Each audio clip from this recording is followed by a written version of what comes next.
3 मई 2010 तक मशहूर कथावाचक श्री अनिरुद्धा आचार्य जी का प्रवचन चल रहा था, कथा चल रहा था। उसी कथा में एक 45 वर्ष का पुरुष इंद्र कुमार तिवारी अपने कुछ बात रखते हैं और वो कहते हैं श्री अनिरुद्धाचार्य जी से कि मेरा 45 वर्ष हो चुका है और मैं पेशा से शिक्षक हूं, लेकिन मेरे पास जमीन की भी कोई कमी नहीं है। 18 एकड़ जमीन रहता है, लेकिन 18 एकड़ जमीन किस काम का, जब मेरा कोई शादी के लिए रिश्ता ही नहीं आ रहा है, शादी नहीं हो पा रहा, इसलिए मैं काफी परेशान हूं। यह बात सुनने के बाद कथावाचक श्री अनुराधाचार्य साहब ने बोलते हैं कि तुम घबराओ मत, तुम्हारा जो ये वीडियो देख रहे हैं लोग, तुम्हारा आज नहीं तो कल तुम्हारे लिए शादी का रिश्ता आ ही जाएगा। गोरखपुर की लड़की का नजर इस रील पर पड़ता है, इस कथावाचक का बातों पर पड़ता है, जहां पर इंद्र कुमार तिवारी अपने बात रख रहे होते हैं और अपनी 18 एकड़ जमीन के बारे में जिक्र कर रहे होते हैं। तभी इस लड़की की दिमाग में कुछ ऐसा घुसता है कि वो इस लड़के को इंद्र कुमार तिवारी को शादी का ऑफर भिजवाती है और इससे शादी कर लेती है। शादी करने के बाद क्या घटना घटता है, यकीनन इस घटना को जब आप देखेंगे, सुनेंगे, तो आप भी दंग रह जाएंगे। नमस्कार, मैं संतोष प्रसाद, आप देख रहे हैं संतोष अकेला फैक्ट।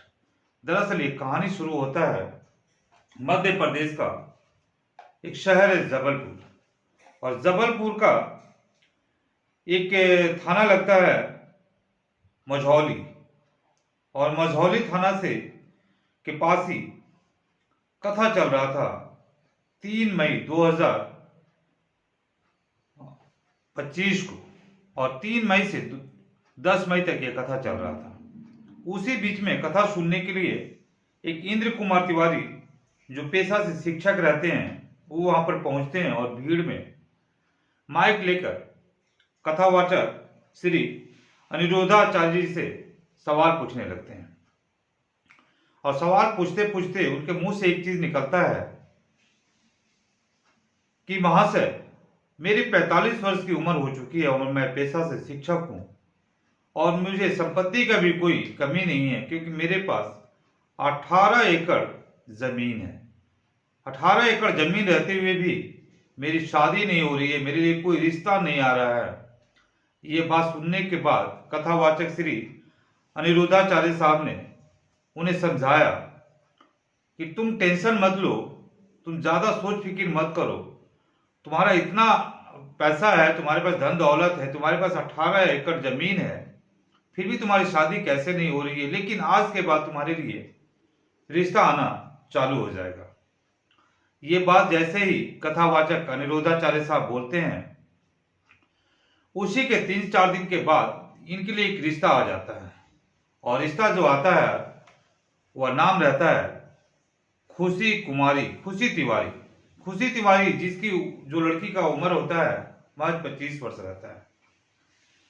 अब 25 वर्ष और कहां 45 वर्ष इंद्र तिवारी का, लेकिन रिश्ता आता कैसे है, इस बारे में हम लोग सारी बात करते हैं। दरअसल जब कथावाचक और ये इंद्र तिवारी जी का जो बात होती है बीच में, और वो सोशल मीडिया पर वीडियो इतनी तेजी से वायरल हो जाता है कि वो वीडियो एक लड़की के नजर उस पर पड़ जाता है, और वो लड़की होती है खुशी तिवारी। और उसकी नजर पड़ने के बाद वह इंद्र तिवारी के पास शादी के लिए अपना एक भाई होता है उसका कौशल कुमार को भेजती है कि भैया तुम जाओ और इनसे बात करो, इनके पास शादी के लिए रिश्ता नहीं पहुंच रहा है और मैं इनसे शादी करने के लिए तैयार हूं। कौशल अपनी बहन को समझाता है, बुझाता है, लेकिन वो मानती नहीं है और इससे शादी करने के लिए वो जिद करने लगती है। तभी कौशल कुमार चला जाता है जबलपुर, और जबलपुर जाने के बाद मझौली थाना अंतर्गत इंद्र तिवारी से भेंट करता है और भेंट करने के बाद उससे अपनी बहन का रिश्ता लेकर उससे सारी बातचीत करता है। तभी इंद्र तिवारी जो होते हैं वो फोटो मांगते हैं अपनी होने वाली पत्नी का, और उससे फोटो दिखाया जाता है इंद्र तिवारी को कौशल कुमार के द्वारा। फोटो काफी खूबसूरत रहता है। इंद्र तिवारी जैसे फोटो को देखते हैं वह शादी के लिए तैयार हो जाते हैं और वो अपना मोबाइल नंबर कौशल कुमार को दे देते हैं और कौशल कुमार चला आता अपने घर। आने के बाद जो उसकी बहन होती है खुशी तिवारी उसे संपर्क करता है और उसको इंद्र तिवारी का मोबाइल नंबर दे देता है। अब खुशी तिवारी जो होती है इंद्र तिवारी से दोनों व्हाट्सएप पर बातचीत करने लगते हैं और व्हाट्सएप पर बात करने के बाद धीरे धीरे उन दोनों की नजदीकियां बढ़ने लगती है। और अब खुशी तिवारी जो होती है इंद्र तिवारी से शादी की बात रखती है और वो बोलती है कि अब मैं आपसे शादी करना चाहती हूँ। तभी जो इंद्र तिवारी होते हैं वह एक पंडित जी से दिन निकलवाते हैं और एंगेजमेंट का दिन तय करते हैं। एंगेजमेंट के लिए इंद्र तिवारी इन दोनों को जबलपुर बुलाते हैं और वहीं पर खुशी जो होती है अपने भाई कौशल के साथ 26 मई 2025 को वो पहुंचती है जबलपुर और दोनों को एक होटल में एंगेजमेंट हो जाता है। एंगेजमेंट होने के बाद शादी के दिन निकाली जाती है और शादी का दिन निकलता है 5 जून को। 5 जून को शादी की दिन तय कर दी जाती है। लेकिन शादी में जो खुशी कुमारी होती है और उसका भाई कौशल कुमार उन दोनों इस इंद्र तिवारी से निवेदन करती है कि चूंकि हमारे पास देने के लिए कुछ ज्यादा धन दौलत नहीं है, पैसा नहीं है, हम लोग बहुत गरीब परिवार से हैं, इसीलिए आप जब शादी के लिए मेरे गांव आए तो परिवार को ज्यादा लेकर नहीं आइएगा और ये शादी हम लोग मंदिर में करेंगे। इसीलिए हमारे पास किसी को स्वागत करने के लिए खिलाने के लिए पैसा नहीं है, इसीलिए आप अकेले आएंगे तो हमारे लिए सुविधा होगा। और वो इंद्र तिवारी जो थे अपनी प्रेमिका खुशी तिवारी के प्रेम में इतने पागल हो चुके थे कि वो इस बात को मान जाते हैं और तभी वो अपनी सारी धन दौलत को बेचते हैं, यूं कहें कि गिरवी रखते हैं। जो 18 एकड़ जमीन था इनको गिरवी रखते हैं और गिरवी रख के जो भी पैसा मिलता है उस पैसे से ये ढेर सारा गहना बनाते हैं। और गहना बनाने के बाद 5 जून को जो शादी का दिन तय था उसे 2 दिन पहले वो अपने प्रेमिका के घर यानी यूं कहें उत्तर प्रदेश का एक गोरखपुर शहर है और इसी गोरखपुर शहर के पास रहने वाली खुशी तिवारी के घर पहुंचते हैं, उनसे बातचीत होता है। तभी खुशी तिवारी अपने भाई कौशल को बोलती है कि जाओ उन्हें रिसीव करो। रिसीव करके वो लोग एक होटल में पहुंचते हैं और होटल में 5 जून को एक मंदिर में, होटल के बगल में एक मंदिर होता है, उसी मंदिर में 5 जून को शादी कर लिया जाता है। अब इंद्र तिवारी का शादी खुशी तिवारी से हो जाता है, लेकिन किसी न किसी आदमी के जरिए कुछ बातें ऐसा लीक हो जाती है जो इंद्र तिवारी के कानों में गूंजने लगता है। इंद्र तिवारी के कानों में ये बात गूंजने लगता है, किसी के द्वारा सुना जाता है कि जो खुशी तिवारी लड़की होती है दरअसल इसका नाम खुशी तिवारी ना होकर के साहिबा बानो रहता है। साहिबा बानो बन गई थी खुशी तिवारी। ये बात इंद्र तिवारी को कानों में गूंज रहा था, क्योंकि ये शादी में कुछ लोग आते हैं और कुछ लोग आने के बाद बहुत तरह की बातें ऐसी फैलने लगती है और ये बात इंद्र तिवारी लड़का के कानों में गूंजने लगा था। तभी उससे कुछ ऐसा महसूस होने लगा, क्योंकि शादी के बाद जो खुशी तिवारी होती है वह अब इंद्र तिवारी के पास सट नहीं रही थी, क्योंकि सुहाग रात मनाने का समय आ चुका था और वो दूर दूर भाग रही थी और इधर उधर कट कट के रहने लगी थी। तभी इंद्र तिवारी को कुछ ना कुछ शक हो जाता है और वह कोशिश में रहता है कि अब अपने मध्य प्रदेश जबलपुर वापस जल्दी से जल्दी चले जाए। इसकी भनक तुरंत खुशी का जो भाई होता है कौशल कुमार उसको पड़ जाता है। दरअसल यहाँ जो कौशल कुमार है वो भी खुशी तिवारी का भाई नहीं होता है, वो भी खुशी तिवारी का पति होता है। यूं कहें कि उसका पति और पत्नी दोनों मिलकर एक साजिश रचती है। जब प्रवचन चल रहा था जबलपुर में 3 मई से 10 मई तक प्रवचन चल रहा था कथावाचक अनिरुद्धाचार्य जी का, तो उसी समय ये दोनों पति पत्नी, जैसी इसकी इंद्र तिवारी जी का बात होती है अनुराधाचार्य जी से कि मेरे पास 18 एकड़ जमीन है, तो 18 एकड़ जमीन जैसी सुनती है ये खुशी तिवारी, उस समय इसका नाम रहता है साहिबा बानो। साहिबा बानो इस बात को सुन रही होती है, तभी इसका पति जो होता है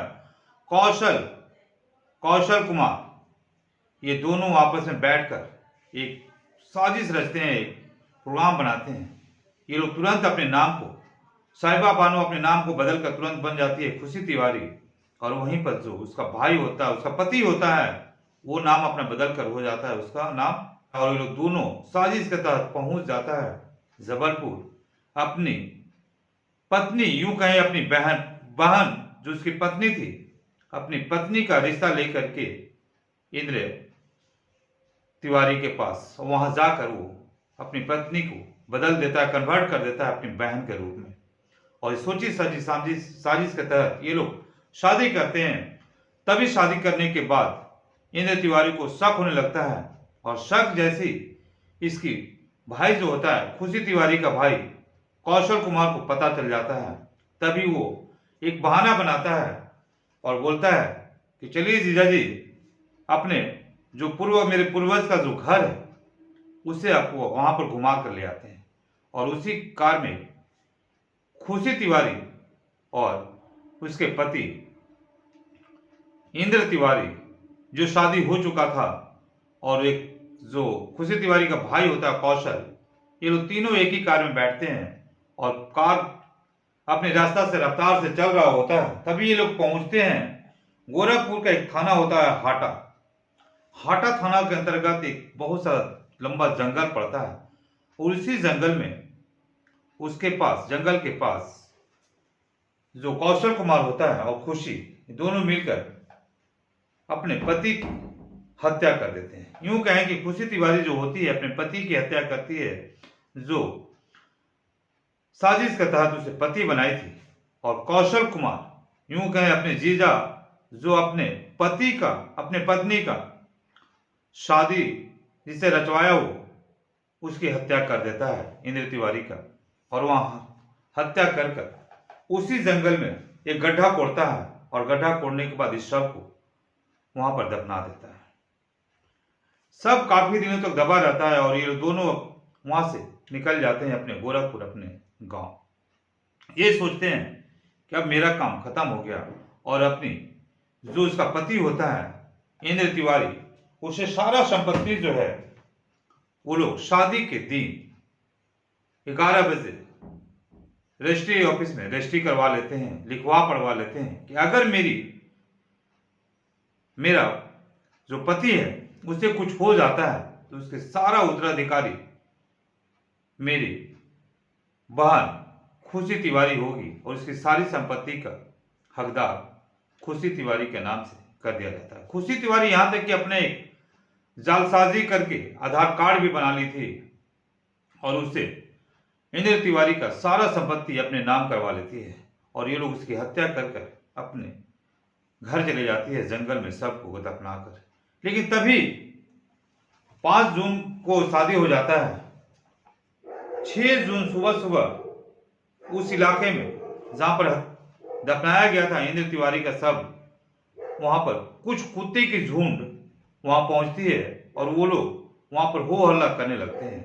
उसी जंगल में एक चरवाहा जो अपनी भैंस को चरा रहा होता है, उसकी नजर इस कुत्ते की झुंड पर पड़ती है, और वहां पर पहुंचता है तो देखता है कि एक शख्स जो है जिसे नोच कर कुत्ते जो है खाने की कोशिश कर रहे हैं।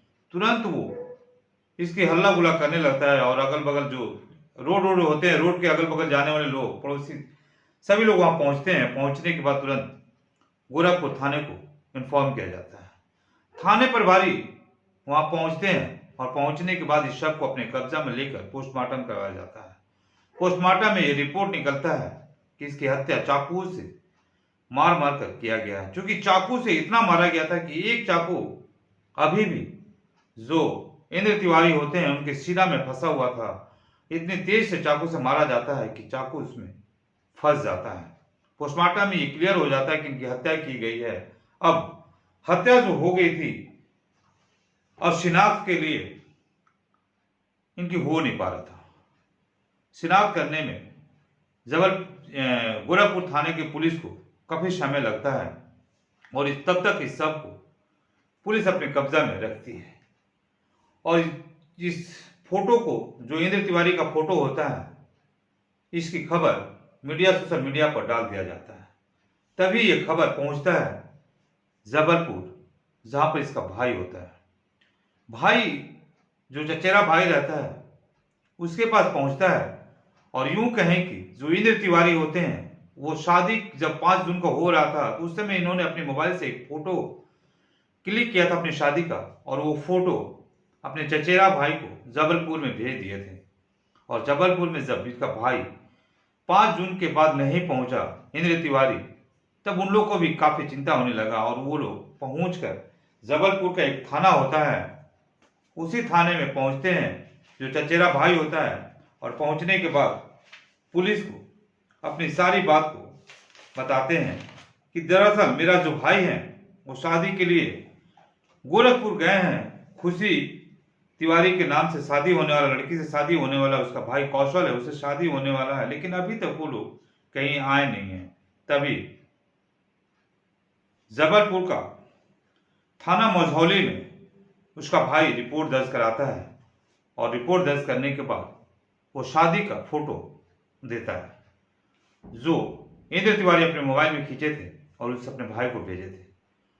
अब मझौली थाने का जो थाने प्रभारी होते हैं वो संपर्क करते हैं गोरखपुर के थाना हाटा से। गोरखपुर के थाना हाटा में संपर्क करने के बाद दोनों पुलिस आपस में बातचीत करते हैं। तभी थाना हाटा का थाना प्रभारी बोलते हैं कि हाँ, एक शव हम लोग को बरामद हुआ है 6 जून को। और वो जो जबलपुर के थाना प्रभारी होते हैं वो चचेरे भाई को लेकर पहुंचते हैं गोरखपुर, और गोरखपुर पहुंचने के बाद थाना हाटा पहुंचते हैं जहां पर शव की शिनाख्त कर ली जाती है। शव की शिनाख्त करते करते 27 जून हो जाता है और 27 जून को शव की शिनाख्त की जाती है। और शिनाख्त करने के बाद तब साजिश पर से पर्दा हटाया जाता है। पुलिस दोनों मिलकर पहुंचती है गोरखपुर, क्योंकि इस फोटो में जो खुशी नाम की लड़की थी और कौशल कुमार नाम का जो लड़का था, उन सभी का फोटो में पिक्चर आया हुआ था। तो उसके पास पुलिस पहुंचती है और दोनों को अरेस्ट कर लिया जाता है। जब दोनों को अरेस्ट किया जाता है तो उससे पुलिस पूछती है, तो पुलिस को पूछने के बाद जो खुशी तिवारी होती है और कौशल, वो इस बात को स्वीकार कर लेते हैं और बताते हैं कि खुशी जो होती है उसका नाम दरअसल साहिबा बानू रहता है और कौशल का नाम इमाम रहता है। कोई इमामुद्दीन नाम का वो लड़का रहता है। दोनों हस्बैंड वाइफ रहते हैं। लेकिन जैसी प्रवचन में ये इंद्र तिवारी बोलते हैं कि हमारे पास 18 एकड़ जमीन है और पैसे की कोई कमी नहीं है, तभी हम लोग दोनों साजिश के तहत प्रोग्राम बनाते हैं और सारी प्रोग्राम को लेकर इंद्र तिवारी से शादी करते हैं। और उनकी संपत्ति लेने के बाद उनकी शक हो जाता है इंद्र तिवारी को, इसीलिए हम लोग उनको चाकुओं से मार मार कर हत्या करके उस जंगल में दफना देते हैं और ये सोचते हैं कि हम लोग कभी पकड़ाएंगे नहीं। लेकिन जुर्म करने वाला एक ना एक दिन पुलिस के हाथों चढ़ ही जाता है, चाहे जुर्म कितना भी भयानक कहानी हो, साथी कितना भी दिमाग क्यों न लगा रहे, आज नहीं तो कल पुलिस के हाथों साथी अच्छे साथी चढ़ ही जाते हैं। अगर पुलिस ईमानदारी से काम करे तो कोई जुर्म करने वाला बच नहीं सकता है। और पुलिस की शिनाख्त से और पुलिस की मेहनत से इंद्र तिवारी जो हैं अब इस दुनिया में तो नहीं रहे हैं, लेकिन उनकी साजिश करता जो नकली पत्नी बनी थी वो अब जेल की सलाखों के पीछे जा चुकी है, और जो नकली साला बना था वो भी अब जेल के सलाखों के पीछे जा चुका है।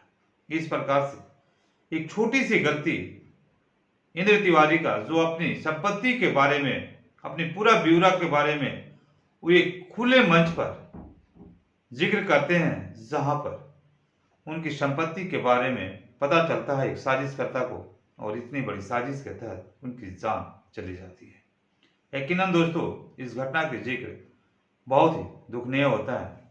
नमस्कार, फिर मिलते हैं अगले वीडियो में। जय हिंद, जय भारत।